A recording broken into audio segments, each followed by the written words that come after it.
Si antes estábamos hablando de la componente internacional, en este ejercicio de tratar de ver las distintas actividades o las distintas componentes o las distintas participaciones de la administración estatal, regional, europea, tenemos ahora la posibilidad de hablar sobre qué se hace, qué significa la innovación en el entorno local. Y para eso tenemos una mesa muy interesante que va a moderar Elisa Rivera, la directora general, con unos muy interesantes contertulios que van a aportar mucha información sobre un elemento realmente interesante, muy del momento actual y que conecta muchas de las cosas que hemos estado comentando a lo largo de la mañana. O sea que, Elisa, te dejo que lleves esto, yo me siento. Bueno, pues muchísimas gracias, Fernando. Y buenas tardes a todos. Vamos a hacerlo lo más dinámico posible porque nos ha tocado la franja horaria más complicada, que es esa del café, vamos a decir del café o de la siesta. Así que un poco la idea es, voy a hacer una conversación lo más dinámica posible y vais a ver que es una conversación real porque nos lo hemos preparado en tiempo real, ahora mismo.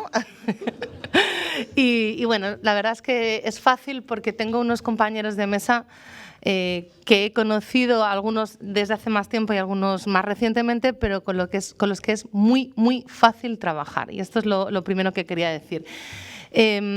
Vamos a terminar un poquito antes porque además algunos de ellos tienen que dar clase.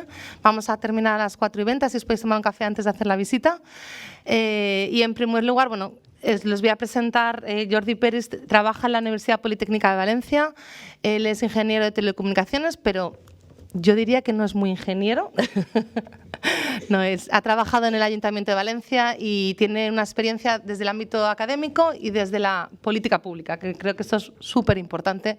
Y más cuando hablamos de transferencia. Esto es transferencia y esto también es lo que queremos valorar y lo que queremos incentivar desde el Ministerio y desde el territorio. Además, me acompaña Bárbara López Ramón, que también ha tenido responsabilidades en la Generalitat, que ha estado trabajando y que es funcionaria, es habilitada nacional, conoce bien el día a día de los municipios y yo creo que esto es un conocimiento con el que nosotros tenemos que contar cuando hablamos de trabajar sobre la transferencia del conocimiento a los ayuntamientos o cuando hablamos de cómo afrontar los retos que tienen los ayuntamientos, con quién tenemos que hablar. Pues, uno de ellos, el cuerpo para mí, uno de los cuerpos más importantes y que todos los conocéis, son los habilitados nacionales, los interventores, no os voy a poner a todos en el mismo... Pero bueno, son cuerpos con los que todos sabemos que tenemos que contar y que todos los que trabajamos día a día. Y tengo aquí a mi derecha María Dolores Pitar, que es de la Universidad de Valencia y que dirige, además de catedrática de Geografía Humana, es la directora de Relaciones Sociedad-Universidad. Y me parece además un título muy bonito, que es en sí también el objetivo con el que queremos trabajar desde el Ministerio, que es cómo fomentar la relación entre las universidades, los centros generadores del conocimiento, con el territorio. La innovación desde el territorio, para el territorio, y yo creo que la Universidad de Valencia, con esta fórmula que habéis hecho, y ahora os lo contará un poco más María Dolores, ha conseguido de verdad consolidar o trabajar en esa relación de confianza de las universidades con los pueblos, con los municipios y con el entorno para el que se supone que tiene que trabajar una universidad, que en realidad es para abordar en primer lugar los retos que tiene su territorio, su propio territorio. Y bueno, después de esta introducción voy a hablaros del proyecto, de lo que hemos venido a hablar hoy. Llevo, además, justo ayer estuve también hablando en Agenda Urbana sobre este mismo tema y de lo que queremos hablar ahora, y yo creo que tiene sentido en esta red, es de cómo trabajar en red, de cómo trabajar desde una red municipal, que es la red Impulso, que vosotros conocéis, porque en todas vuestras comunidades autónomas hay municipios de la red Impulso, y cómo utilizamos esa red para abordar retos que tenemos, para abordar un reto muy específico del que ahora hablaremos, pero cómo podemos abordar el mayor reto que tiene nuestra sociedad, que es el reto del cambio climático, la adaptación al cambio climático, cómo desde la ciencia, la innovación desde la academia podemos abordar lo que nos está ocurriendo, lo que tenemos hoy en día, ¿no? Hablaba el representante de la Comisión Europea de la nueva, de la estrategia de adaptación al cambio climático, sería la segunda estrategia de adaptación. Hemos hablado también de la Ley de Cambio Climático, la Ley 7 de 2021 que tenemos en España. Tenemos los planes nacionales de adaptación al cambio climático, pero España es un país en el que a finales de siglo, pues evidentemente más del 85% del territorio estará sometido a alto riesgo de desertificación. Es un país donde además la ocurrencia de fenómenos meteorológicos extremos será cada vez mayor y eso es algo con lo que tenemos que convivir.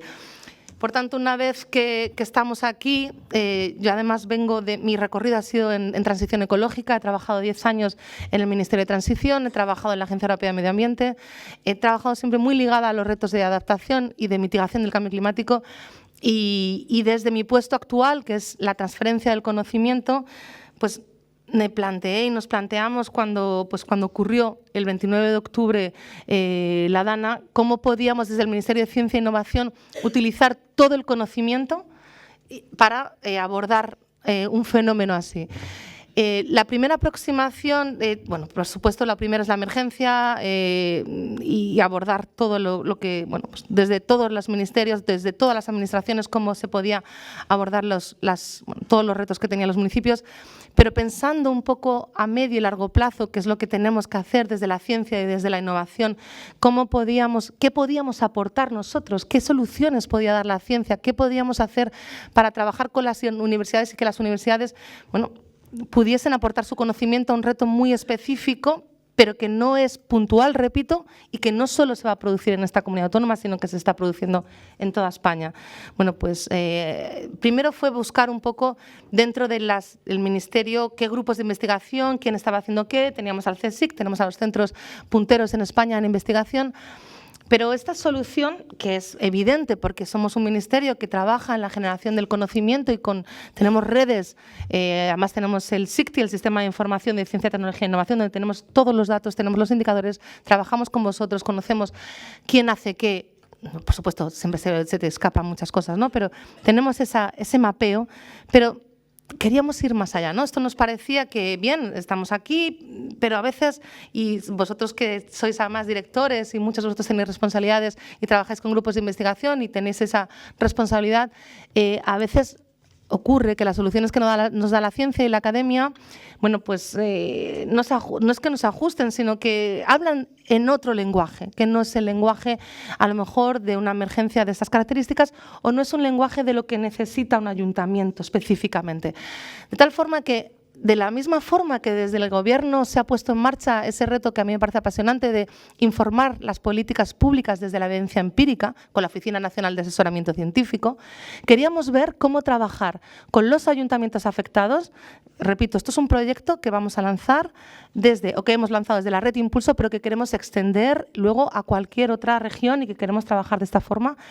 ¿Cómo podíamos desde la ciencia, desde la academia, aportar soluciones a un reto tan específico? ¿Cómo podíamos ayudar a los municipios afectados? Pero ¿cómo?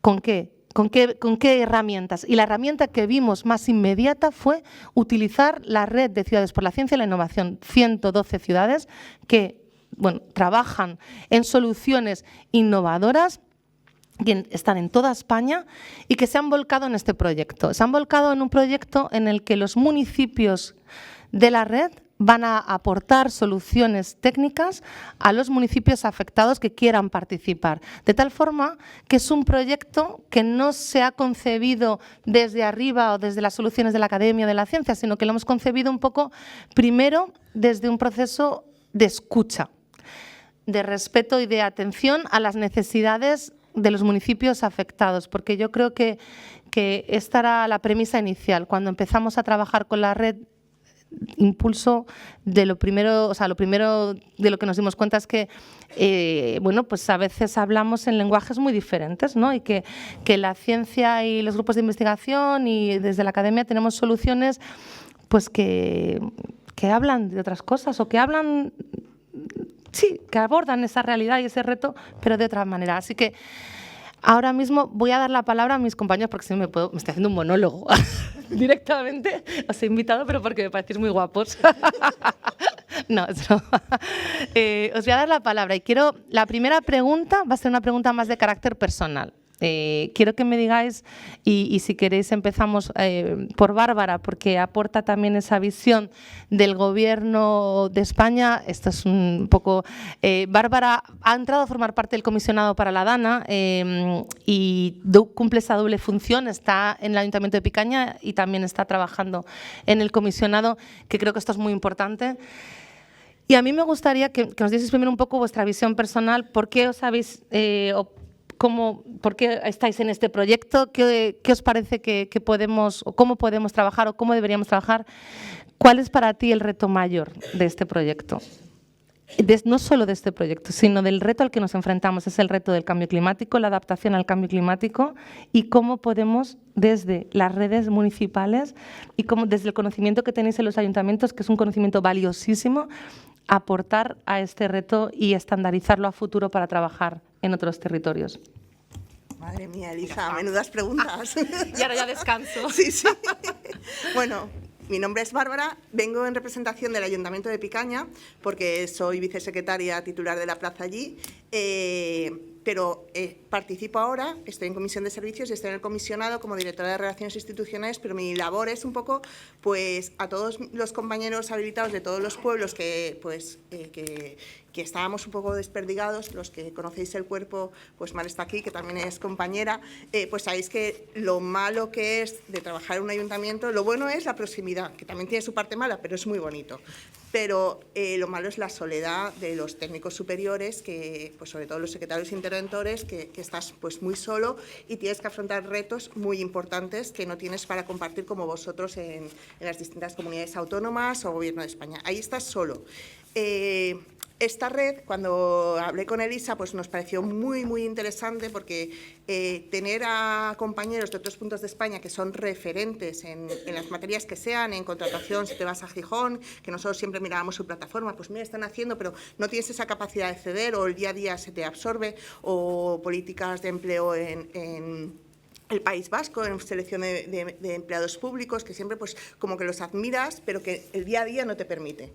Y que se nos ponga esa herramienta a nosotros para que nos ayuden, que colaboren con nosotros, es maravilloso, porque pues por lo menos tienes un apoyo, alguien con quien escuchar. Nosotros, los compañeros, decimos que dentro de lo malo de la Dana, hemos conseguido que la mayoría de municipios, que son 78 afectados, aunque 28 muy, muy afectados, pues que tengamos un grupo de WhatsApp que hablemos entre nosotros. Eso no pasaba. Ya os puedo asegurar que las competencias, pues el día a día, nosotros no teníamos comunicación y hemos conseguido hablar y ponernos en común.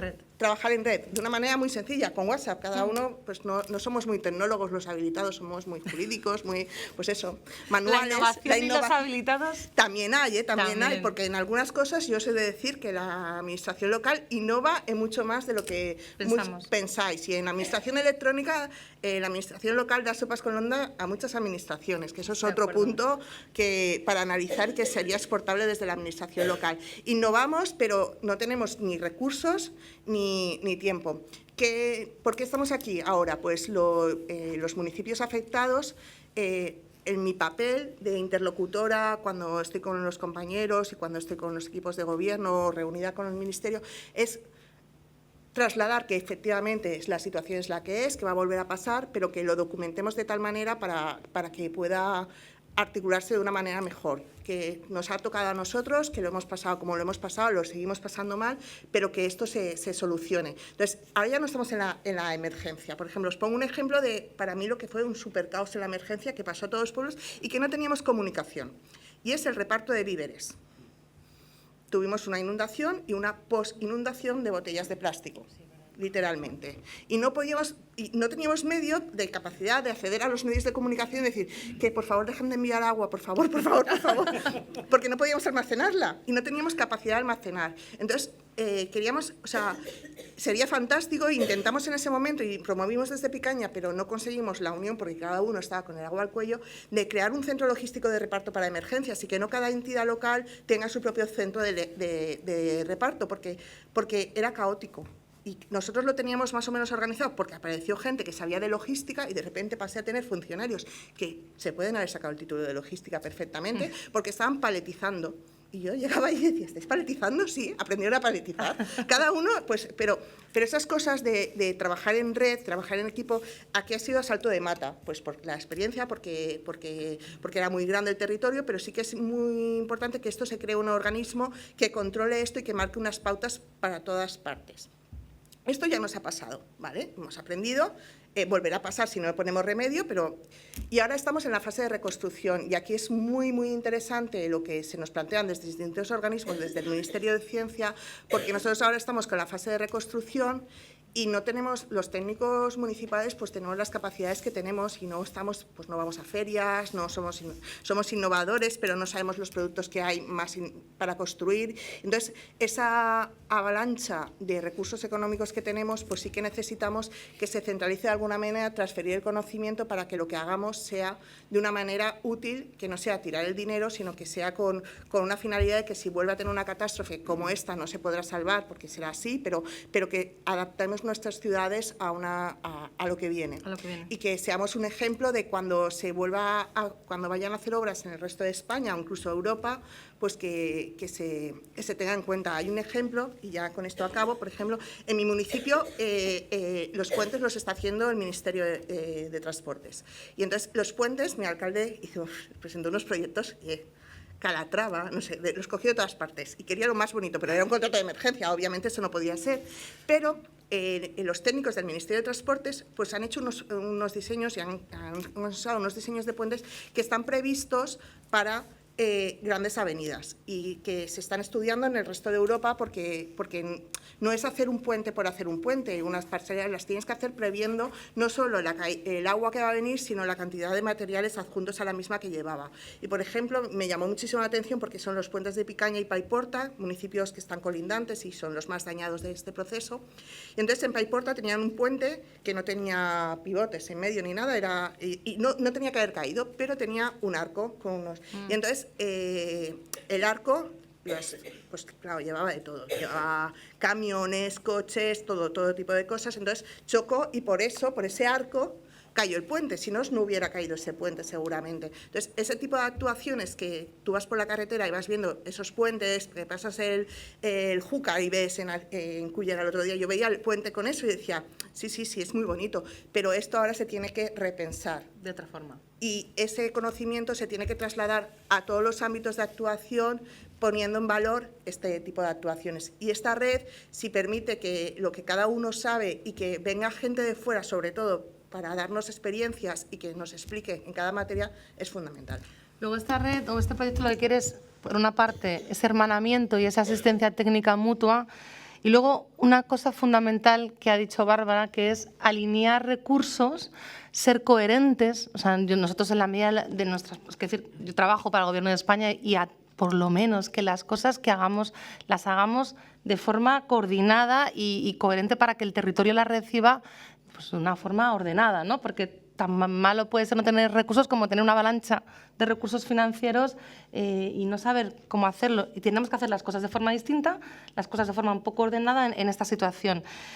Y yo creo que esto es fundamental y es uno de los rasgos característicos de este proyecto que estamos haciendo en colaboración intensa con Agenda Urbana y el Ministerio de Agenda Urbana y Vivienda, con Transición Ecológica, con el Ministerio de Industria. Y yo creo que esto es, bueno, pues es muy importante. Y ahora, a mí me gustaría, María Dolores, preguntarte, ¿no? Porque yo creo que uno de los éxitos de la Universidad de Valencia, y además aquí el director general también forma parte de esta universidad, es ese vínculo con el territorio. Yo creo que vosotros lo tenéis muy claro y ese vínculo con el territorio en esta situación os ha servido para conectar con la ciudadanía. Tú me decías, bueno, yo creo que a los ciudadanos en esta situación les tranquiliza, entre comillas, o les alivia escuchar las soluciones también desde la ciencia o que la universidad esté en el territorio. Y yo creo que esa solución que vosotros tenéis, esa fórmula, me gustaría que la contaseis porque es una fórmula de transferencia perfecta y no solo perfecta, sino que es un vínculo muy natural el que habéis creado con el territorio. Si quieres desarrollarlo, porque a mí me parece que es una historia de éxito y más ahora. Bueno, muchas gracias, Elisa. Muchas gracias por haberme invitado a esta mesa redonda. Bien, pues tú me has presentado diciendo que me encargo de las cosas como de la universidad y la sociedad. Bueno, digamos que es un cargo relativamente nuevo, desde hace 3 años en la Universidad de Valencia, soy delegada de la rectora para el programa Universidad-Sociedad. El programa Universidad-Sociedad en la Universidad de Valencia tiene más de 15 años, o sea, el cargo es nuevo, pero el programa no. Y está basado en más de 25 localidades con las que tenemos algún tipo de vínculo.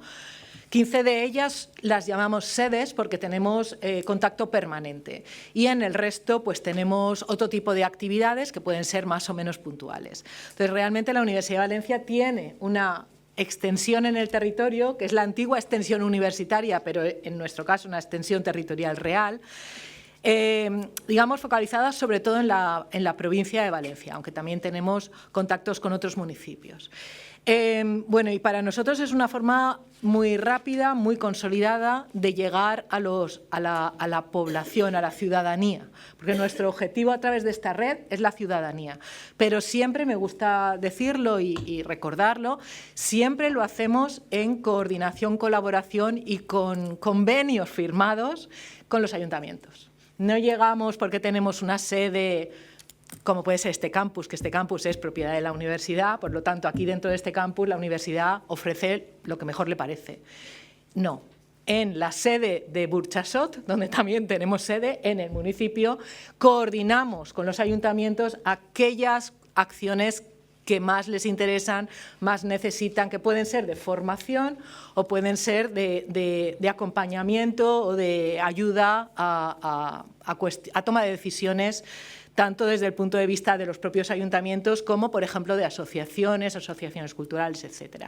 Nosotros estamos en el territorio sobre todo porque el objetivo es la transferencia o transmisión de lo que llamamos la cultura científica universitaria. Y lo hacemos a través de formación para personas a las que no requerimos ningún título, ninguna condición de titulación previa, o sea que puede ser cualquier persona, personas mayores que no han tenido posibilidad de estudiar, por ejemplo, pero también personas mayores que ahora tienen tiempo y después de una carrera profesional, que son médicos o profesores, tal, quieren continuar, ¿no? Tienen estas inquietudes intelectuales. Entonces, tenemos este tipo de formación, pero también llegamos al territorio con conferencias muy especializadas o con, por ejemplo, exposiciones temáticas, también de temas científicos muy especializados. Esto es importante porque, como digo, nuestro objetivo es la ciudadanía, pero siempre en colaboración con las administraciones públicas. Y lo que hemos vivido durante la DANA, ya así como preguntabas algo personal, bueno, nosotros tenemos una única sede, lo que llamamos sede, permanente en el territorio afectado, que es Benetússer. Pero si yo lo cuento a veces, ¿no? Yo al segundo día de la DANA, pero al cuarto día me fui andando, me costó 3 horas llegar, como sabéis todos, a ver cómo estaba mi sede. Y me encontré a mis alumnos por la calle. O sea, eso fue impactante, ¿qué os voy a decir, no? Pero lo más impactante es que cuando retomamos las clases, porque sabéis que la Universidad de Valencia, igual que la Universidad Politécnica, pasó a online durante un mes y medio casi, pues para no colapsar los transportes, etcétera. Y por otras cuestiones. Yo pasé toda la formación que tengo en el territorio, toda, aunque no fuese afectado, vamos, lo que tengo en Llíria, en Villar, en Utiel, bueno, Utiel es que sí que fue afectado, lo pasamos todo online. Y cuando volvimos yo dije, bueno, pero la sede de Benetússer no, hasta que no nos den el visto bueno. Me llamaron los alumnos para decirme, volvemos como todos porque esto nos da normalidad, nos gusta escucharos, tenéis que venir a explicarnos por qué ha pasado esto y así lo estamos haciendo. Volvimos al aula, tenemos un aula, pero 40, vamos, lista de espera, ¿eh?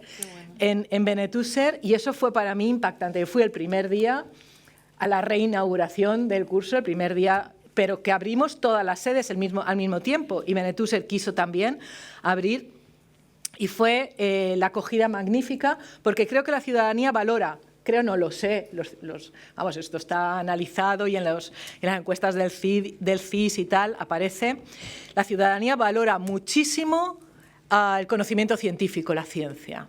Por mucho que oigamos, y esto también de negacionismos y tal, son una minoría. Valora muchísimo el conocimiento científico, valora muchísimo al profesorado, los profesores y los médicos son los profesionales mejor valorados, esto aparece siempre en las encuestas del CIS, y valora mucho a las universidades, sobre todo a las universidades públicas. Todavía tenemos, espero que por muchos años, un gran prestigio y una gran solidez, ¿no? Entonces, y que la ciudadanía te pida, ven a explicarme qué ha pasado, ven a explicarme ¿cómo podemos adaptarnos? Desde luego, yo negacionistas no he tenido nunca en clase, ni en clase de grado ni en clase de territorio. O sea, hay evidencias científicas del cambio climático, y entonces cuando la ciudadanía te pregunta, por favor, ¿cómo podemos, qué podemos hacer, cómo podemos adaptarnos? Porque además es una cuestión transversal, igual que la innovación. También la afectación del cambio climático es totalmente transversal. Afecta a actividades económicas, a la vida de las personas, al turismo, a todo. Va a afectar a todo. Entonces, esto pues, es una oportunidad importantísima para la universidad poder llegar al territorio de esta manera. Yo creo que habéis hecho una labor y además habéis estado en un momento crítico, ¿no? para ellos y para la ciudadanía. Ahora vamos a escuchar a Jordi. Jordi está en la Universidad Politécnica, por eso esta mesa es tan rica y tan variada, ¿no? Tenemos el Estado, el Ayuntamiento y las dos universidades de Valencia, pero además me gustaría, Jordi, que nos dieses también un poco la visión internacional. Jordi volvió a la universidad después de su experiencia en el Ayuntamiento como coordinador de la parte de agenda urbana y forma parte de diferentes redes europeas, tanto desde Driving Urban Transition como la parte Mission Innovation o también la red de ciudades climáticamente neutras, donde has estado recientemente también en Suecia, formando parte de esa red de ciudades suecas que tienen y que afrontan los mismos retos que nosotros, ¿no?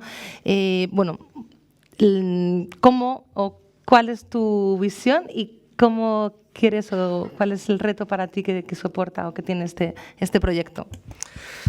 Bien, muchas gracias, Elisa, y sobre todo agradecer al Ministerio de Ciencia, Innovación y Universidades que haya puesto en marcha un proyecto de estas características, ¿no? Que hace que hoy estemos en una mesa así, pues gente tan variada, ¿no? De las universidades, del Ministerio, de los ayuntamientos, que estemos trabajando codo con la gente de los técnicos municipales. En la primera sesión de este proyecto estuvimos trabajando en un taller con más de 40 personas de diferentes municipios afectados por la DANA. El lunes que viene tenemos la siguiente sesión de trabajo con más de 70 personas de diferentes municipios y hace que yo creo que estemos desarrollando una forma diferente de trabajar con el territorio, de innovar y que en sí mismo es un espacio de transferencia, que es de lo que estamos hablando hoy aquí, ¿no? Porque, digamos, esta mezcolanza de perfiles es lo que de alguna manera permite que ese conocimiento fluya, ¿no? Y son estas metodologías de trabajo, digamos, a través de la interacción fluida entre los diversos actores del territorio, los que están en la base, yo creo que de esto que, bueno, internacionalmente se llama el place-based innovation, ¿no? Innovación basada en el territorio, innovación basada en las capacidades, las necesidades, los recursos de los ecosistemas de innovación que existen en el territorio, ¿no? Y eso es lo que estamos tratando de poner aquí en marcha en respuesta a una situación tan acuciante y tan importante como es el tema de la DANA. Una iniciativa que surge un poco con esa perspectiva que yo creo que está clarísimamente presente hoy en todos los enfoques de recuperación post-catástrofe, que es especialmente de catástrofes climáticas, que es esa necesidad de hacer una recuperación pero asociarla a una transformación. Tenemos que asumir que una idea muy clara que nosotros decimos siempre, esto va a volver a ocurrir y probablemente va a volver a ocurrir mucho antes de lo que de lo que pensamos. Entonces no podemos reconstruir las cosas tal como estaban. Hay que reconstruir, pero hay que transformar para incorporar criterios de resiliencia climática, que es lo que nos debe permitir en un futuro, bueno, pues que cuando esto o algo parecido ocurra, pues que las consecuencias sean menos graves, ¿no? Entonces esa es la idea central de este programa.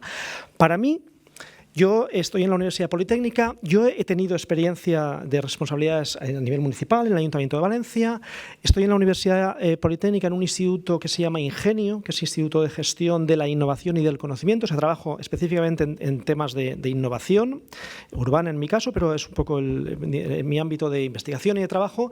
Entonces tengo un poco la doble perspectiva, ¿no?, de la academia y de la gestión pública local, ¿no? Y un poco mi visión es, cuando planteamos este reto de hacer innovación para incorporar esa perspectiva de la resiliencia climática en la recuperación post-Dana, ¿no?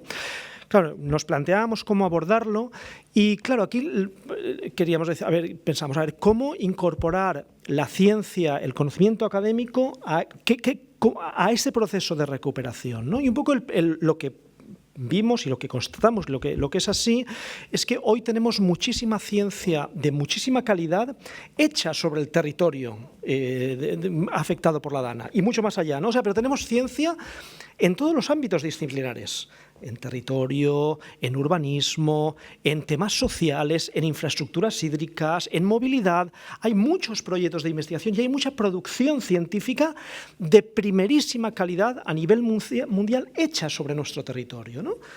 Y luego tenemos muchos municipios donde y esto lo digo un poco desde mi experiencia personal en el trabajo municipal, donde yo creo que hay unas capacidades extraordinarias también, capacidades técnicas, muchas limitaciones, o sea, muchas limitaciones en cuanto a falta de recursos, falta de tal, pero hay unas capacidades técnicas extraordinarias y a nivel municipal se están haciendo y se están poniendo en práctica en toda España experiencias de proyectos muy innovadores que están incorporando esa perspectiva de la resiliencia climática y esas capacidades están en los municipios. De ahí que para mí el reto fundamental de esta iniciativa que tenemos sea precisamente poner en diálogo esos dos conocimientos. Ese conocimiento que tenemos en el ámbito científico y ese conocimiento que tenemos en el ámbito de la política local, de los técnicos y las técnicas locales que están desarrollando proyectos. Porque muchas veces, como decías tú al principio, creo que hablamos terminologías diferentes, ¿no?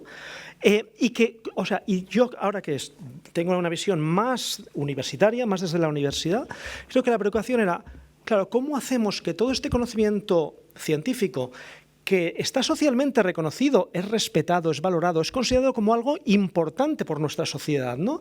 ¿Cómo hacemos que ese conocimiento sea significativo para las políticas públicas de recuperación, ¿no? Y creo que en eso está la clave de este proyecto. Y para eso yo creo que esto tiene que ser de ida y vuelta, o sea, tiene que ser un diálogo entre dos formas de conocimiento, ¿no? Claro, no es transferencia, no puede ser, o sea, eso es una de las discusiones, no podemos llegar ahí desde la atalaya del conocimiento científico y decir lo que hay que hacer, porque eso no va a funcionar, porque es que esto no va a funcionar, por muchos motivos, pero no va a funcionar. Tenemos que establecer un proceso de diálogo y creo que ahí reside el potencial de este proyecto y creo que esto además está fundamentado en lo que me planteabas al principio, ¿no? La perspectiva internacional de cómo hacer innovación basada en el territorio para la transformación del territorio en respuesta a retos, en este caso la adaptación al cambio climático, ¿no? Porque, Jordi, este proyecto ha sido seleccionado por el JRC dentro de lo que le llaman una preparatory action. Y es que creo que la mirada de Europa está puesta en nuestro territorio, en la forma en que estamos reaccionando, y si podemos aprender y podemos establecer a futuro una metodología de cómo reaccionar ante este tipo de catástrofes, pero una metodología no solo de cómo reaccionar, sino de cómo trabajar. Porque esto va no solo de cómo reaccionamos, que nos queda mucho por hacer, sino de cómo rompemos los silos que tenemos no solo dentro de la Administración General del Estado o dentro de las comunidades autónomas, sino entre los diferentes interlocutores, entre la academia, entre la ciencia, entre los municipios, entre el Estado, entre las regiones, y yo creo que eso es una de las cosas más importantes. El día 29 y 30 de abril de este mes vamos a ir a Bruselas. Hemos sido uno de los 8 proyectos seleccionados de 246 proyectos que manejaba el JRC para hablar de ese Innovation Place-Based. Bueno, yo creo que eso es una noticia en sí interesante, ¿no? Que podemos aprender. Una de las premisas que le dijimos a la Comisión Europea cuando nos seleccionaron es: queremos participar y queremos realmente que nos apoya la Comisión Europea y el JRC, pero queremos que no sea teórico, porque lo que a veces ocurre en en estos apoyos, lo conocemos porque la OCDE nos ha apoyado también en esa hoja de ruta de transferencia de conocimiento, porque hemos trabajado con la OCDE también en esa evaluación sistémica de la innovación. Muchas veces tendemos a hacer pues, talleres, ¿no? O experimentos, pero que se quedan en lo teórico. Necesitamos cosas muy prácticas, ¿no? Un poco tu visión en eso, ¿cuál sería? A ver, yo creo que aquí en materia de innovación y de innovación en el ámbito local, el movimiento se demuestra andando. O sea, hay que hacer cosas, hay que poner cosas en la práctica y demostrar cómo se pueden implementar soluciones que de alguna manera demuestren cómo adaptarnos progresivamente a los riesgos del cambio climático. Y creo que ahí los municipios y las ciudades son el lugar absolutamente privilegiado para hacerlo. Bueno, el lugar privilegiado donde se está haciendo ya, donde se están poniendo en práctica, donde se están implementando, porque las ciudades, los municipios son donde todas las consecuencias del cambio climático se hacen presentes. O sea, ahí es donde las estamos viviendo y donde además confluyen todas las elementos interactúan de una manera integrada, ¿no? O sea, en la DANA lo hemos visto, como la movilidad, la presencia de los coches ha supuesto también un riesgo y ha agravado los impactos de la gran riada, ¿no? Como todo eso se vincula con las infraestructuras hidráulicas, con el territorio, tema de servicios sociales, donde todo se relaciona. Entonces, yo creo que ahí es desde los municipios desde donde se pueden implementar gran cantidad, proyectos que de alguna manera demuestran en la práctica cómo se pueden implementar soluciones que realmente incorporan esa perspectiva de la resiliencia climática, y ahí vamos a trabajar en muchos ámbitos, ¿no? Desde los protocolos locales de emergencia y la sensibilización de la población, el tema de renaturalización de parques fluviales y otra forma de entender el urbanismo y reubicar a personas en áreas peligrosas, etcétera, etcétera. Tenemos ahí varios ámbitos de trabajo donde yo creo que tenemos que ser capaces de implementar proyectos piloto que demuestren de verdad cómo trabajar esto de otra manera diferente. Y ahí lo fundamental para mí es la replicación de estos proyectos piloto. O sea, porque en muchas de las políticas de innovación que hemos desarrollado, muchas veces nos hemos quedado en el proyecto piloto. O sea, a nivel municipal se trabaja muchísimo en proyectos piloto, en los ámbitos de innovación. Creo que tenemos que ser capaces de dar el salto ese del proyecto piloto a la escalabilidad, la replicabilidad de los proyectos, etcétera.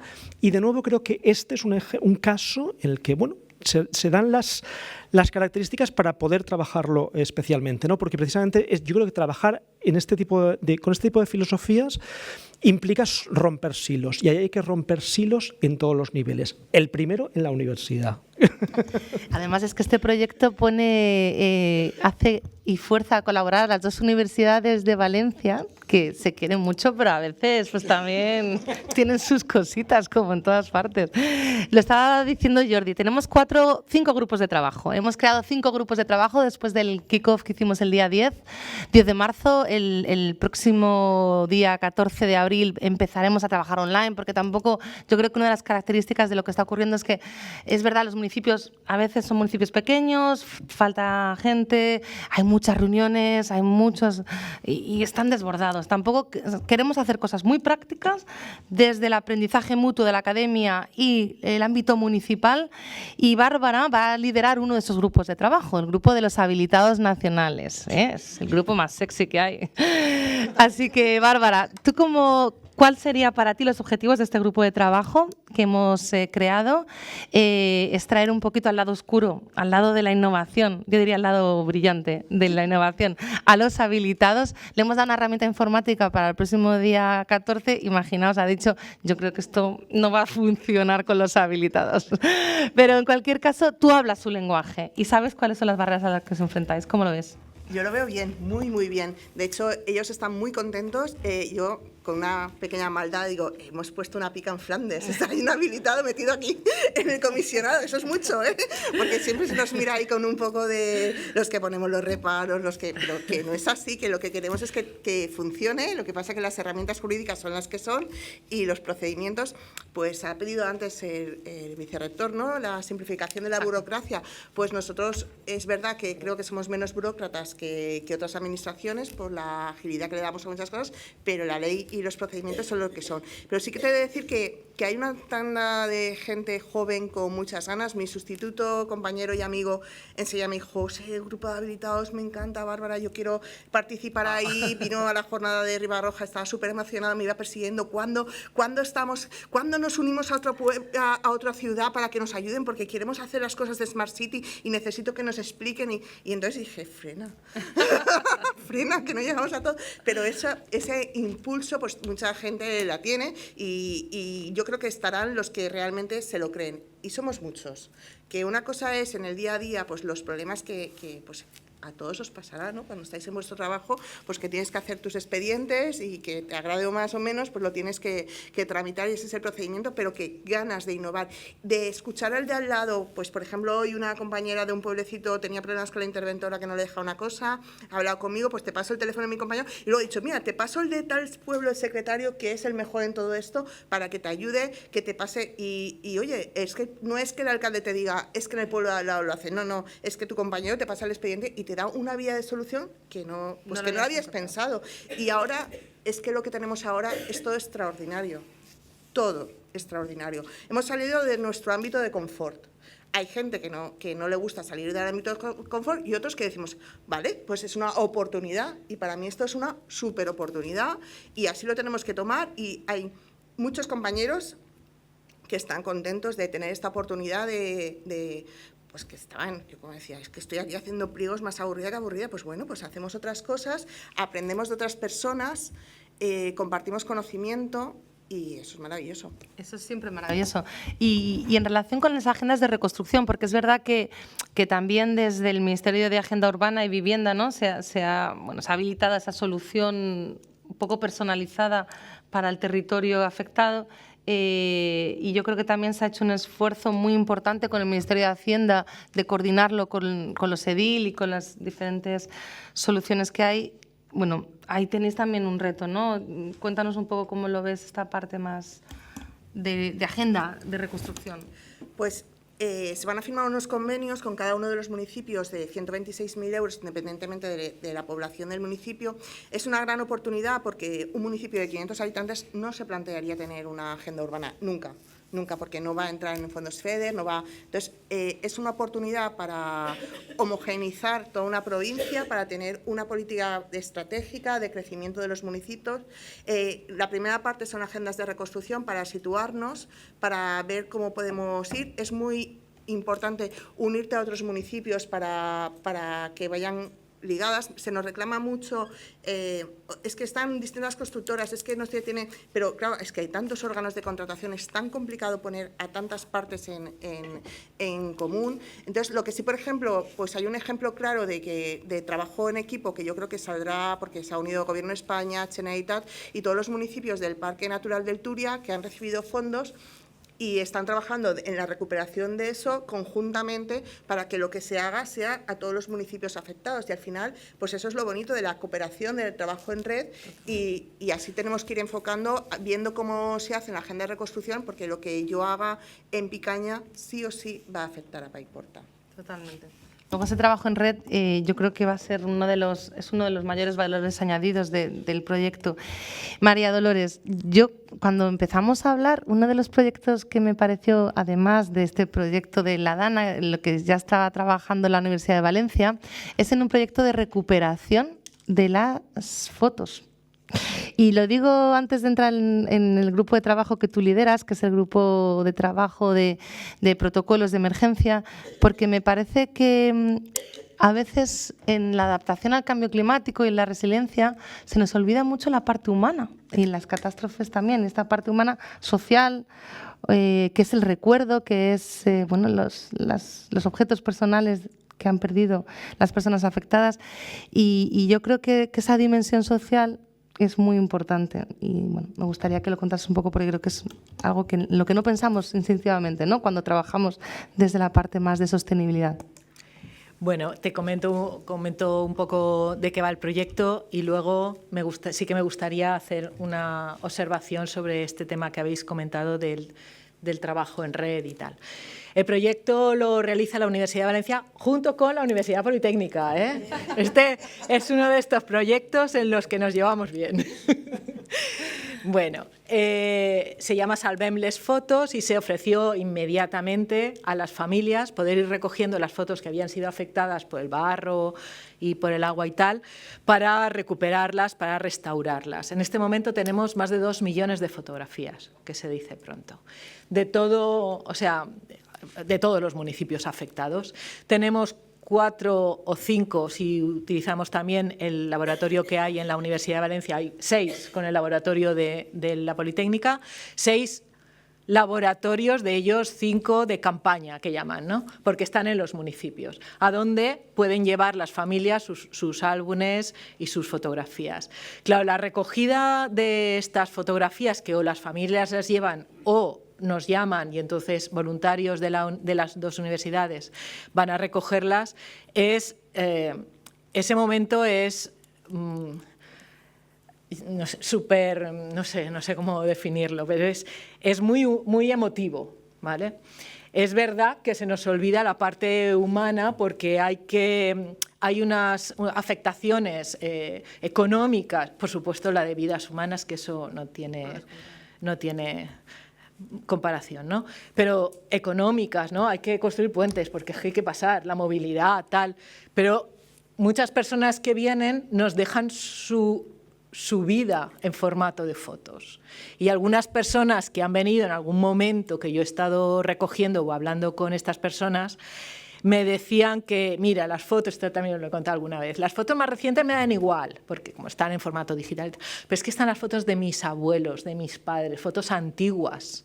¿Esto se podrá recuperar? Claro, para las familias eso es su memoria, ¿no? Es muy...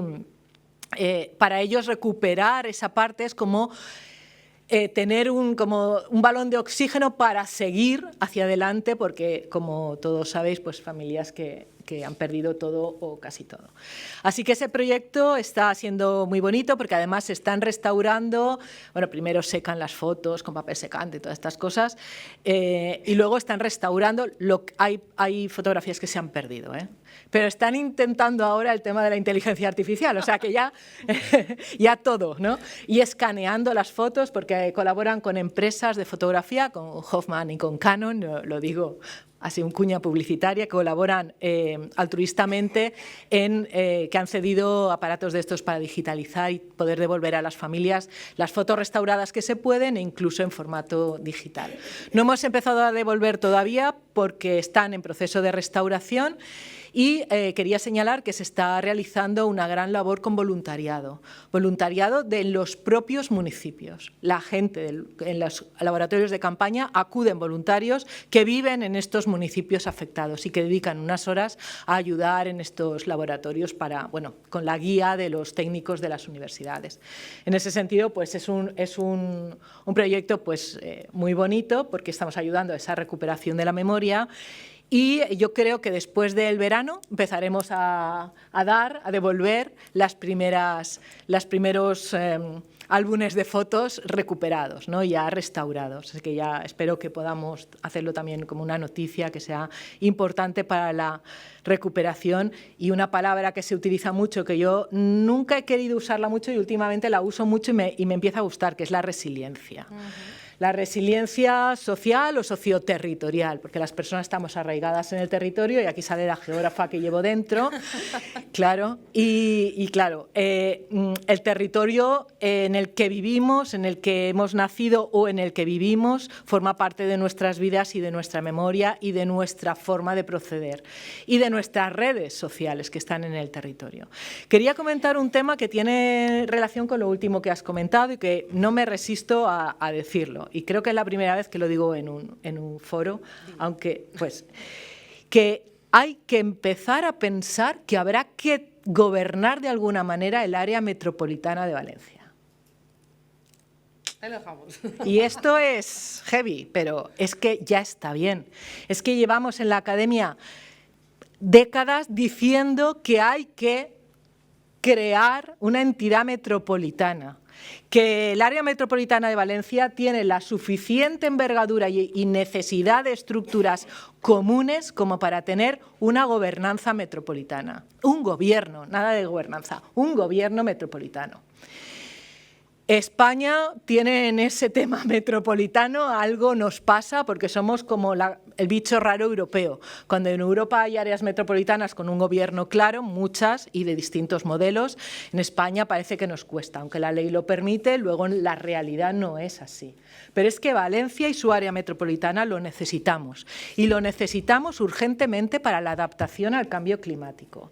Y las entidades que mejor han funcionado en estos momentos de emergencia y recuperación ahora son las entidades metropolitanas, nos lo dirá. Yo miro a Bárbara porque, ¿vale? Pero visto desde fuera, han sido las entidades metropolitanas las que han tenido mayor eficiencia y eficacia, las dos cosas, en la gestión de lo que les correspondía.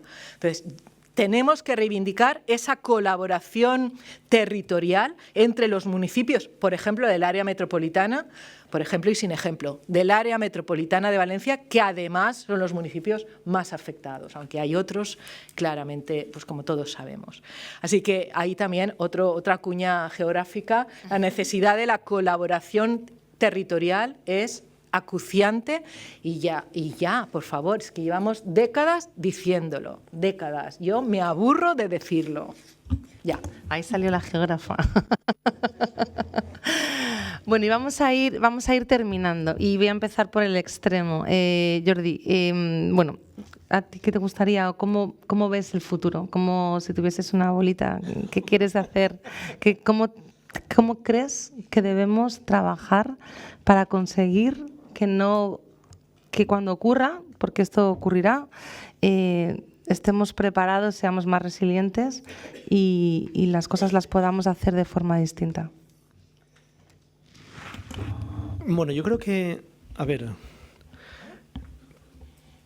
creo que el modelo de territorio que deberíamos tener para que sea un territorio más resiliente ante este tipo de fenómenos, creo que más o menos lo tenemos claro. O sea, creo que hay modelos de territorio que claramente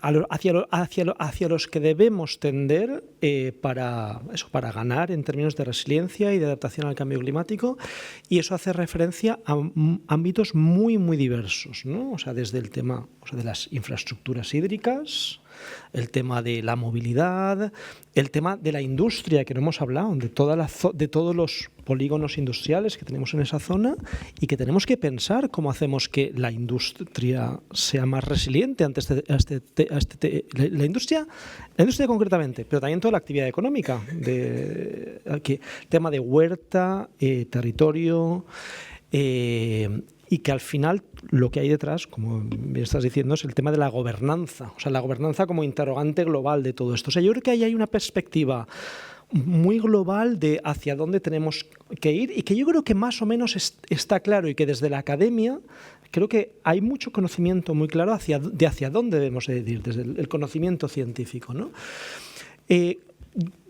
Pero yo creo que a mí personalmente me preocupa más el cómo llegar a eso que el cuál es el punto de llegada, ¿no? Porque el cómo llegar a eso es el que nos vincula lo que podemos hacer ahora con ese horizonte, ¿no? De área metropolitana o de territorio o de realidad municipal concreta, ¿no? Trabajando en todas las diferentes escalas, ¿no?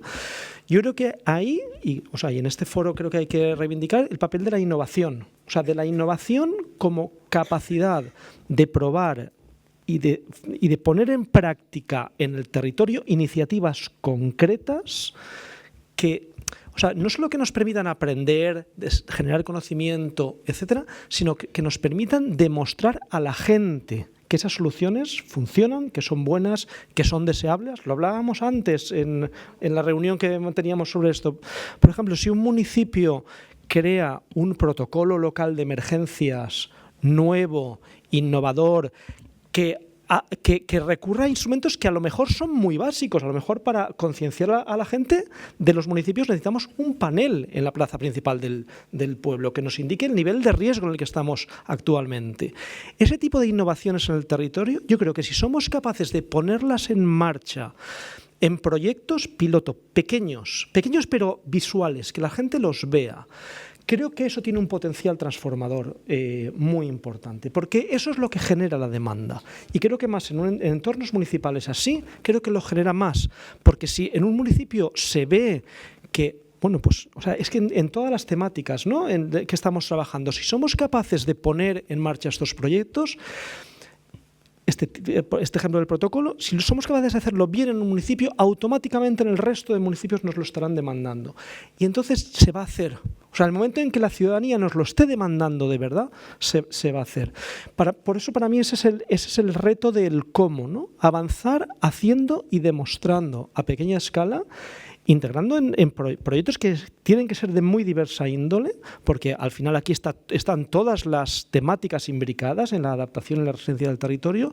Ese para mí sería el futuro, y concretamente de este proyecto en el que estamos trabajando, para mí, yo creo que lo que creo que deberíamos conseguir sería precisamente eso, en el plazo de 2 o 3 años, tener 7 o 8 proyectos en marcha que demuestren cómo se pueden hacer las cosas de otra manera, articulando a todo el ecosistema de los municipios, ayuntamientos, empresa privada, sociedad civil, etcétera, etcétera, ¿no? Integrándolo en la puesta en marcha, en el diseño y puesta en marcha de este tipo de proyectos. Bárbara, en 3 minutos, ¿cómo querrías tú, cuál es para ti la mayor oportunidad que tenemos ahora, no solo con este proyecto, sino con las acciones que se estáis emprendiendo desde Picaña y en colaboración con otros municipios? En estos momentos la situación, la oportunidad, nosotros lo vemos como no queremos decir vamos a salir mejores, porque eso se decía en el COVID y no, entonces no es como una frase de no vamos a salir mejores, pero más fuertes sí, aunque eso seguro.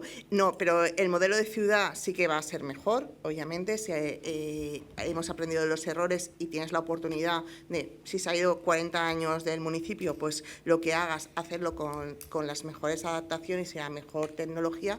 Pero para mí tengo 2 retos que exceden a mi capacidad en el trabajo, pero que son los que más me preocupan, que es el tema de la educación a la ciudadanía, lo hablábamos, la educación a la ciudadanía es fundamental, porque podemos hacer todos los protocolos que queramos, pero si la gente no los conoce, o nosotros mismos no los conocemos, que es una realidad, que hay tanto papel que no conocemos, pues nos sirve de mucho. Entonces, educar a la ciudadanía lo reclama.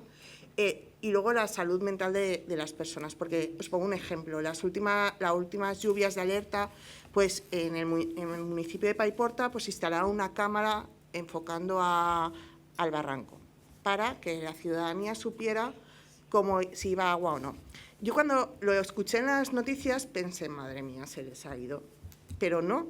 Luego yo lo reflexioné con otras personas que estaban hablando, porque realmente yo no vivo ahí y no hablo con un grupo muy limitado, pero con la gente del pueblo, las personas, la gente tiene mucho miedo y el miedo es libre y eso tardará mucho en irse si es que se va.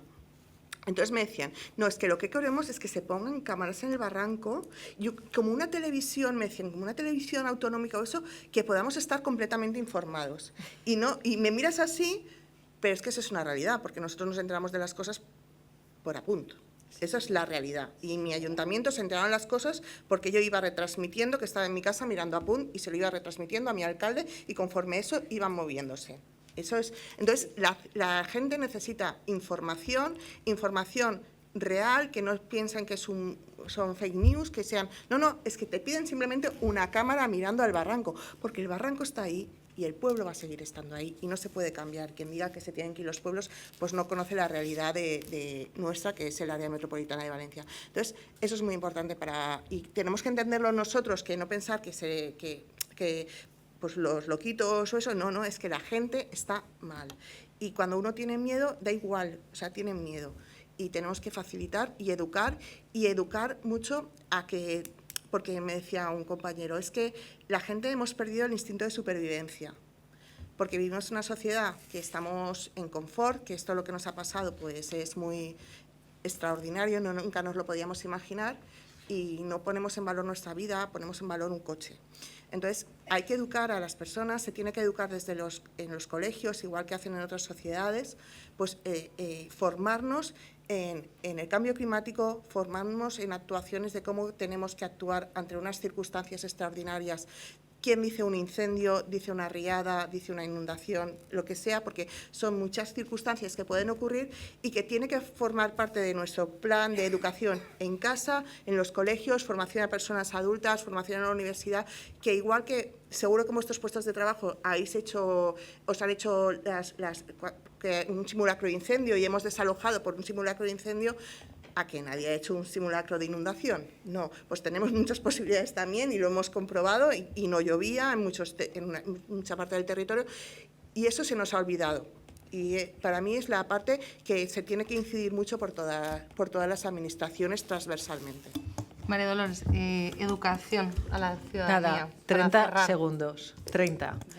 Estoy totalmente de acuerdo, es la misma pregunta, ¿no? Sí. Totalmente de acuerdo, entonces no hace falta repetirme con lo que han dicho mis compañeros de mesa, pero por recapitular, comunicación, que ya se ha dicho, educación, que ya se ha dicho, y la tercera pata que se ha dicho antes, hablando de nuestro proyecto, pero que se puede extender, sería la consolidación, ayuda a la creación de capital social relacional.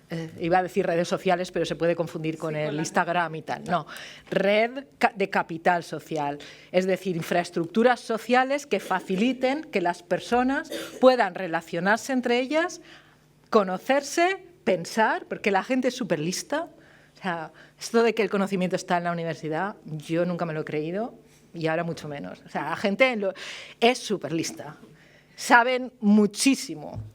Y la gente más antigua que tiene esa conciencia de conocimiento del agua y tal, aún más lista. O sea, pero claro, hay muchas personas que no lo saben, los recién llegados, tal. Bueno, que puedan conocerse precisamente y que puedan consolidarse esas redes de relaciones que hagan que la ciudadanía tome la voz, pero la voz a lo que haga falta, reivindicativa si hace falta, pero también propositiva. Por eso digo, la gente es súper lista y tienen muy buenas ideas y muy innovadoras. Y si las personas, la ciudadanía, que nosotros también somos ciudadanos, ciudadanía asume como propias determinadas cuestiones que además los proponen ellos, van a tener mucho más éxito entre todos nosotros. La ciudadanía, por ejemplo, y así vuelvo al principio, ¿no?, que os decía, en mis sedes de la Universidad de Valencia, en el territorio, nos solicitan conocer qué ha pasado, por qué, cuestiones relacionadas con el cambio climático. Ahora que decíais lo del Turia, en todos los municipios del Turia estamos dando formación sobre... Vale, o sea, la ciudadanía lo reclama. Si lo conoce, lo asume y piensa cómo solucionarlo, cómo adaptarse a esta nueva situación, vamos a tener mucho mayor éxito que si llega los listos de la universidad, que no soy yo, serán otros, y los sueltan allí, que es lo que hay que hacer. Y en este proyecto están las tres patas. Exacto. Ya está. Yo creo que para cerrar, esto que ha dicho María Dolores es casi lo más importante, que en este proyecto están las tres patas, que esto es un proyecto de transferencia real en el que los listos y todos, los listos que somos todos, ¿no? Todos. Las universidades, la Academia de las Ciencias, trabaja con los municipios y trabaja con la sociedad y con el territorio. Y yo creo que es el ejemplo perfecto de transferencia. Yo sí estoy aprendiendo, por supuesto, muchísimo de este proyecto, pero sobre todo estoy aprendiendo a trabajar de otra forma, que es lo que creo que podemos hacer todos. Si nos llevamos eso a futuro, pues podremos ser más resilientes, es una palabra que tenemos que utilizar, la hemos adoptado y en cualquier caso, bueno, os seguiremos contando. Ha sido un placer compartir con vosotros esta parte de tarde y seguimos. Para cerrar, no quiero cerrar sin dar las gracias al equipo de la red. Quiero daros las gracias porque siempre estáis ahí, porque hacéis posible esta reunión. Y por supuesto, bueno, pues al Ministerio de Hacienda, Miriam, Fernando, no es de Hacienda, Fernando, que no se confunda, que es mi subdirector de transferencia. A Gema, María Jesús, no está Ignacio, que está en Corea, que es el subdirector de políticas de innovación, por supuesto a Cristina, y bueno, muchísimas gracias porque también a Digi Reyo, que ha venido desde Bruselas, con los que trabajamos directamente. Gracias, Pedro, y sobre todo gracias al director, porque nos acoge en su casa por esta magnífica jornada, y transmite las gracias, por supuesto, a la secretaria, porque bueno, ha sido, la verdad, un placer volver a Valencia. Nosotros estamos de aquí abonados casi. Bueno, yo no les miro a ellos porque ellos son de aquí, pero de verdad que ha sido un placer, y esto no se acaba aquí porque vamos a tener una visita. Y seguimos, nosotros nos veremos porque además los directores sabéis que tenemos una reunión próximamente, tenemos el Consejo de Política Científica el día 8 de mayo en Valencia, y tenemos una comisión delegada online el 25 de abril, esta cuña publicitaria también, porque creo que es importante que estemos todos atentos, y seguimos colaborando y seguimos trabajando juntos, que es la única forma de hacer las cosas. Gracias.